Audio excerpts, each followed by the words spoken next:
బడి అంటే ఏంది? గుడి. అవునా కదా? గుడితో సమానమా కదా? అవునా కదా? బడి అంటే గుడితో సమానం, దేవాలయం, మనకు జ్ఞానం. అందుకనే మాతృదేవో భవ, పితృదేవో భవ, ఆచార్య దేవో భవ అన్నారు. అంటే తల్లిదండ్రులు కానీ పెంచి పెద్ద చేస్తే, గురువు ఉపాధ్యాయుడు జ్ఞానం ఇస్తే దాంతో మన జీవితం కొనసాగుతుంది. అందుకని మన జీవితం స్టార్ట్ అయ్యేది ఇక్కడ.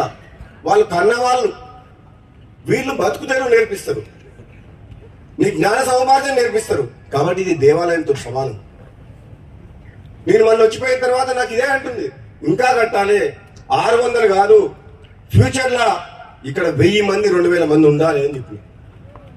అంటే మనకు స్థలం ఉంది, బిల్డింగ్స్ కట్టుకోవచ్చు. ఇప్పుడు గవర్నమెంట్ స్కూళ్ళలో స్ట్రెంత్ లేదు, ఎవరిని చూసినా ప్రైవేట్ స్కూల్లో పోతున్నారు. మామూలుగా కూలి వేటలు కూడా ఎక్కడ పంపిస్తున్నారు అంటే ప్రైవేట్ స్కూల్ పంపిస్తారు. ఆటో డ్రైవర్ వరటి పనుల పనులు కూడా ఎక్కడ పంపిస్తున్నారు పిల్లలు అంటే గవర్నమెంట్ స్కూల్, నేను ప్రైవేట్ స్కూల్లో ఇంగ్లీష్ మీడియం చదివిస్తున్నాను. అంటే తల్లిదండ్రులు పిల్లల కోసం రాత్రి మగలు కష్టపడి ఎండనక వాళ్ళకు కూలీలు చేసి కూడా మా కష్టం, మీ పడ్డ కష్టం మా పిల్లలు పడొద్దు, వాళ్ళ భవిష్యత్తులో మంచిగా ఉండాలని చెప్పి ప్రైవేట్ స్కూళ్ళకు వాళ్ళకు డబ్బు లేకపోయినా కష్టాల్లో ఉన్న పేదరికంలో ఉన్న ప్రైవేట్ స్కూల్ పంపిస్తుంది. కానీ ప్రైవేట్ స్కూళ్ళు ఈరోజు డబ్బులు తీసుకుంటే కానీ స్టాండర్డ్స్ లేదు. ఈ రాష్ట్ర ప్రభుత్వం తప్పకుండా ముఖ్యమంత్రి రేవంత్ రెడ్డి ఈరోజు విద్యాశాఖ కూడా ముఖ్యమంత్రి గారి దగ్గరనే ఉంది. త్వరలోనే నేను తప్పకుండా ఈ రాష్ట్ర ప్రభుత్వం దృష్టికి ఈ విద్య అనే దాని మీద ఎంత ఖర్చు పెట్టినా తప్పలేదు. మనం పేద విద్యార్థుల కోసం నియోజకవర్గానికి 1 కాదు, కనీసం నియోజకవర్గానికి 30 స్కూళ్ళు కట్టాలి అని చెప్పి ముందుకు తీసుకుపోవాలనుకుంటున్నాను. ఈడొకటి ఉంది, మునుగోడులో ఒకటి ఉంది, సరిపోతుందా? మరి వేరే స్కూళ్ళలో ఎక్కడుంది? ఈ రాష్ట్ర ప్రభుత్వం గత ప్రభుత్వ కాలంలోనే పూర్వ విద్యార్థులు నిజంగా ఈ సర్వేలు అంటేనే దేశంలో ఎక్కడైనా సర్వే స్టూడెంట్ అంటే ఎంతో పెద్ద గౌరవం. ఈ పాఠశాలకు ఉన్నంత చరిత్ర మామూలు చరిత్ర కాదు. నాకన్నా ముందు మాట్లాడిన వక్తలందరూ కూడా సర్వే స్కూల్ యొక్క గొప్పతనం, మద్ది నారాయణ రెడ్డి గారు ఇచ్చిన వారి యొక్క గొప్పతనం, 44 ఎకరాల స్థలం ఆ రోజులలో కలకట్టాలో ఎక్కడో రవీంద్రనాథ్ ఠాగూర్ గారు వెనగొట్టిన ఒక స్కూల్ గురుకులను చూసి ఇక్కడికి వచ్చి ఈ భూదానం చేయడం అనేది గొప్ప విషయం. ఆనాటి ముఖ్యమంత్రి పివి నరసింహారావు గారు, దివంగత ప్రధానమంత్రి పివి నరసింహారావు గారి చేతుల మీదుగా ఈ మునుగోడు నియోజకవర్గంలో ఈ స్కూల్ ప్రారంభం కావడం అంటే అది ఒక మన అదృష్టంగా భావించాలి. ఎందుకంటే ఉమ్మడి ఆంధ్రప్రదేశ్లోనే, బహుశా భారతదేశంలోనే మొట్టమొదటి గురుకుల పాఠశాల అనుకుంటా. దీనికి ఒక చరిత్ర ఉంది. ఎంతో మంది పేద విద్యార్థులు ఆనాడు కులాల మతాలకు అతీతంగా ఒక్క దగ్గర చదువుకొని పెద్ద పెద్ద స్థాయిలో ఐఏఎస్, ఐపీఎస్లు, డాక్టర్లు, మంచి మంచి హోదాలో ఉన్నారు. వాళ్ళందరి ఆలోచననే ఈరోజు సర్వేల్ గురుకుల పాఠశాలకి ఇంత పెద్ద బిల్డింగ్స్ వచ్చినాయి. మామూలుగా తెలంగాణ రాష్ట్రంలో ఎక్కడ పోయినా గురుకులాలు ఎక్కడ లేవు ఇట్లా ఇంత మంచిగా. అంటే చదువుకున్న వాళ్ళు పెద్ద పెద్ద స్థానాలకు పోయిన తర్వాత అద్భుతాలు సృష్టించవచ్చు. రాజకీయ నాయకులు కావచ్చు, డాక్టర్లు కావచ్చు, శాస్త్రవేత్తలు కావచ్చు. ఒక చదివే ఒక ఆయుధం, దాన్ని ఎవరు దొంగిలించలేరు. ఆ ఆయుధం ముందు ఏది పనికిరాదు. ఆ చదువు అనే ఆయుధంతో ఉన్నత శిఖరాలకు చేరుకొని దేశ అభివృద్ధిలో, సమాజంలో, అన్ని రంగాల్లో ఈరోజు చదువుకున్న వ్యక్తులే రాణించగలుగుతున్నారు. November month వచ్చొచ్చిందన్నమాట. ఏది జరిగినా సరే నవంబర్ మంత్.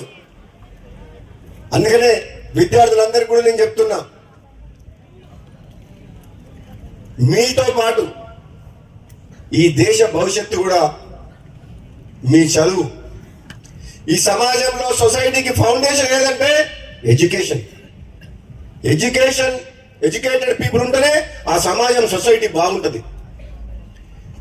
మీరందరూ కష్టపడి చదువుకుంటే మీ తల్లిదండ్రులే కాదు, సమాజంలో కొంత లక్షల కోట్ల మందికి కూడా మీరు ఉపయోగపడతారు. మీకోసం, మీ కుటుంబం కోసం కాదు, సమాజం కోసం పనిచేయచ్చు. విజ్ఞానవంతులు, సైంటిస్టులు, రీసెర్చ్ చేసేటోళ్ళు, డాక్టర్లు కొన్ని లక్షల మంది ప్రాణాలను కాపాడతారు. అంటే చదువుకోవాలి. చదువు ఒక్కటే మనల్ని కాపాడగలుగుతుంది. సమాజం కోసం, దేశం కోసం కష్టపడాలంటే చదువు ఒక్కటే మీకున్న ఏకైక లక్ష్యం. మీరు కష్టపడి చదువుకోవాలి. మీకోసం ఈ ప్రభుత్వం, ఈనాడు కాంగ్రెస్ ప్రభుత్వం, గౌరవ ముఖ్యమంత్రి రేవంత్ రెడ్డి గారి నాయకత్వంలో తెలంగాణ రాష్ట్రంలో గత 10 సంవత్సరాలుగా ఈ విద్య అనేది నెంబర్ 1. విద్య వైద్యం అంటారు.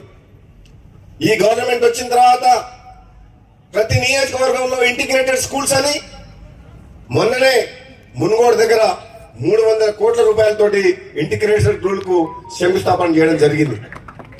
అంటే ఈ ప్రభుత్వం,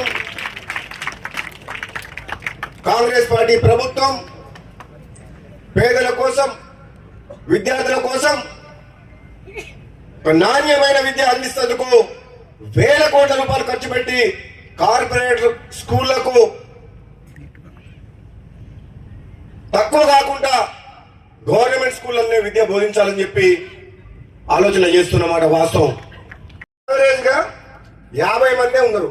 high school, primary school, ZPS ఏమంటే 5th క్లాస్ వరకు primary, upper primary, high school. Average గా మొత్తం స్కూళ్ళలో కలిసి స్టూడెంట్ ఎంత ఉందంటే 50 నుంచి 60 మంది ఒక్కొక్క స్కూల్కు. నేనేమంటున్నంటే 300 అవసరం లేదు, 30 స్కూళ్ళు 10 కోట్లతో ఒక్కొక్కటి కట్టండి, అన్ని ఫెసిలిటీస్ క్రియేట్ చేయండి, ఒక 5-6 ఊర్లకు ఒకటి కట్టండి. స్కూల్లో ఒక 500 మంది ఉంటే 15,000 మంది స్టూడెంట్స్ గవర్నమెంట్ స్కూల్లో చదువుతారు. అంటే ప్రభుత్వం నియోజకవర్గానికి ఒకటి కడితే సరిపోదు.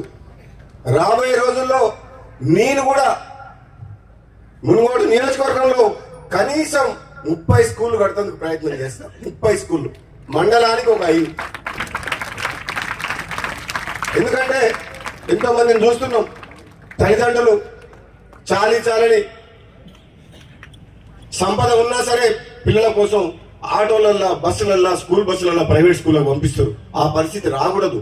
ప్రభుత్వమే బ్రహ్మాండంగా ప్రైవేట్ స్కూళ్ళ కంటే మంచిగా కార్పొరేట్ స్థాయిలో గవర్నమెంట్ స్కూళ్ళనే విద్యను అందించాలి బాధ్యత గవర్నమెంట్ మీద ఉన్నది. కాబట్టి తప్పకుండా మీరు చేపట్టమని చెప్పి తెలియజేస్తూ, అదేవిధంగా సర్వేల్ స్కూల్ స్టూడెంట్స్ అందరూ మీరు ఈరోజు ఆ మధ్యనారాయణ రెడ్డి మహానుభావుడు మన మధ్యన లేడు, ఎంత గొప్ప మనసు. ఆ రోజు ఆయన ఆలోచన చేసింది కాబట్టి ఈ రోజు మనకి ఈ స్కూల్ ఉంది, మీరందరూ ఉన్నారు. మహాత్ముడు ఎక్కడున్నా సరే ఆత్మకు శాంతి కలవాలని నివాళులు అర్పిస్తున్నాం. అటువంటి వ్యక్తులు ఉండబట్టే ఈ సమాజం ఇట్లుంది. కాబట్టి ఆయన కుటుంబ సభ్యులు చాలా మంది వచ్చారు ఇక్కడికి. వాళ్ళందరికీ కూడా పేరున ధన్యవాదాలు తెలియజేస్తూ, రాబోయే రోజులలో ఈ స్కూల్ని అన్ని రకాలుగా, అవతల పక్క కాలేజ్ ఉంది, కాలేజీని, స్కూల్ని మీరు చెప్పిన ఆ స్టూడెంట్స్ రోడ్ గడపక్క 4 ఎకరాలు ఎంత ఉంది పక్క 2.5 acres లా స్టాఫ్ క్వార్టర్స్. ఇప్పుడు మేము ప్లాన్ చేయబోయేది అంతా స్టాఫ్ క్వార్టర్స్ అంతా రోడ్డు పక్కనే ఉండాలి. ఇదంతా only school campus, principal room, wardens, ఇంకా ఫ్యూచర్ లో భవిష్యత్తులో డార్మెటరీ 1 2 కట్టాల్సి వస్తుంది. స్టూడెంట్స్ పెరిగితే ఇప్పుడైతే ఇమీడియట్ గా ఇంకోటి కట్టాలి, ఫ్యూచర్ లో ఇంకోటి కూడా కట్టాల్సి వస్తుంది. అవసరమైతే ప్రిన్సిపల్ కి సంబంధించిన అడ్మినిస్ట్రేషన్ ఆఫీస్ కూడా దీని లోపలనే కట్టాల్సి వస్తుంది, కొత్త బిల్డింగ్. కాబట్టి ఒక ఆర్కిటెక్ట్ ద్వారా, మన ఇక్కడ అల్యూమినియం స్టూడెంట్ ద్వారా నేను మొత్తం అర్థం చేసుకున్నా. మీరు ఉండగానే, మీరు అందరు పిల్లలు ఉండగానే మీ కళ్ళ ముందరనే ఈ స్కూల్ ఇంకా డెవలప్మెంట్ చేసి బాధ్యత మేము తీసుకున్నామని చెప్పి తెలియజేస్తున్నా. మీరందరూ కూడా మీరు చేయాల్సింది ఒకటి,